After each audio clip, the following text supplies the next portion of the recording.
This is a 1970 Coot. It was an all-wheel drive, a direct drive system. Has the steering here. What's unique about it is it's amphibious.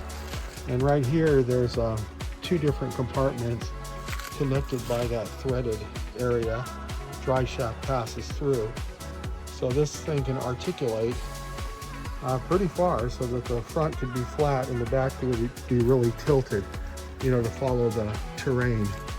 I remember as a young kid, a person had one and we ended up getting in it, and I remember driving around in it. It was the coolest thing. But then it was even cooler because you went into the water and it has a propeller shaft over here. So we actually went right into the water and just scooted across the lake, and I really just thought it was the coolest thing I'd ever seen. So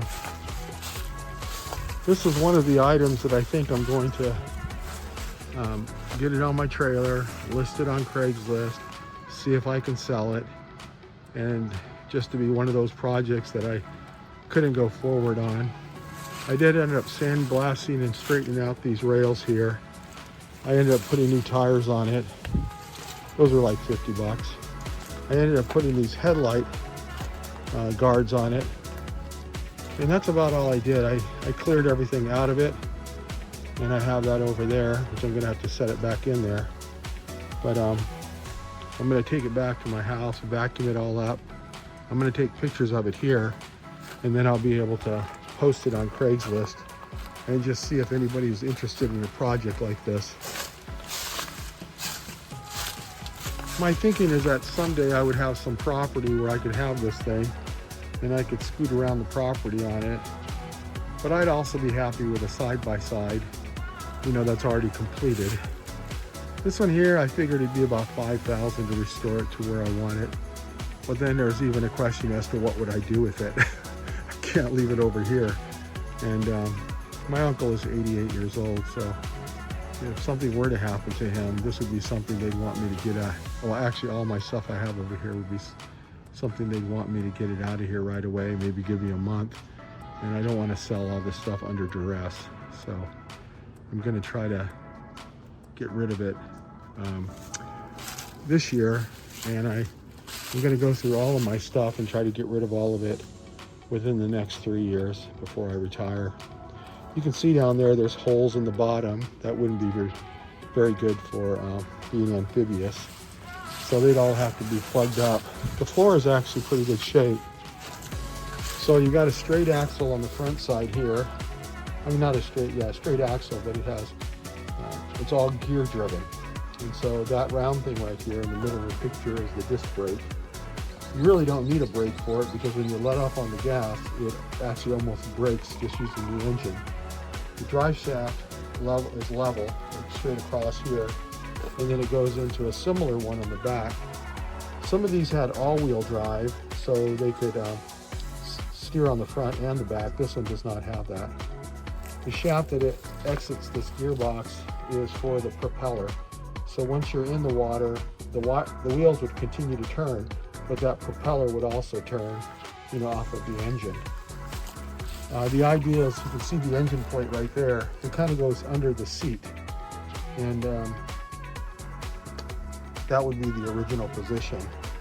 But I don't know if you can see, there's the engine compartment in the front, or the compartment in the front is a lot smaller than the one in the back. And so my idea was to move a sprocket right to this area right here, and then put an engine setup back here. And then that way I could put it into a covered area, and I wouldn't have that engine and all the noise and the gears and everything underneath the seat. So that was my idea on it. Kind of felt like I had all kinds of time to do this, but now I don't feel that way. I feel like I need to get some of these things either sold or just not having it here would be great, because I do something else I don't have to do. This one here had a spare tire that was mounted onto this, which is a little bit thicker than sheet metal, and I think just the vibration caused it to tear out. There was also kind of a bracket made down there. It doesn't have to be there. And I had a heck of a time getting the propeller off of there. It did not need to be milled on there so tight. So I was actually planning on machining it down. It's a really cute little vehicle, but it's from the 70s, so it's got like 70s technology. It'd be nice, it'd be cool if I could keep it, but it actually blocks everything that I have in here, so I can't move anything until this one is moved. In fact, today I'm going to pull forward, take out my ramps, and I'm going to have to literally drag this thing up there. I mean, it may spin, but I doubt it, because everything is straight geared on it. There's no limited slip or anything on it, so there's no neutral in it, so it's always in gear. And that's why it's very, very difficult to move. And even just, well, let's just move it forward, 5 feet. It won't move. I have to put like wheel rollers, that you put under a car that's in a garage to even move it. And here I'm going to pull it forward far enough that the ramps will be able to start right there. And I'm going to have to winch it, and the winch is just going to drag this sucker up there. Might even put some boards in there so that I can slide across the boards if I have some left around here. So that's where I'm at on this. We're going to go ahead and try to get that the ramps out so that I can see how easy it's, or how hard it's going to be to get this up there.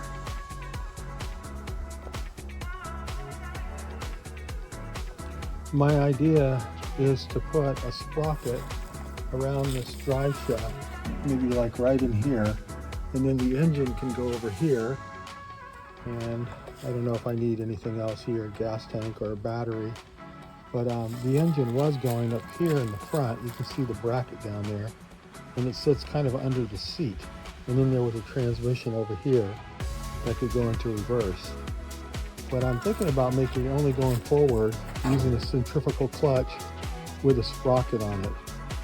And then all these things are all connected, so you can't hardly tow this thing. It wants to, or even move it, because it's all four-wheel drive.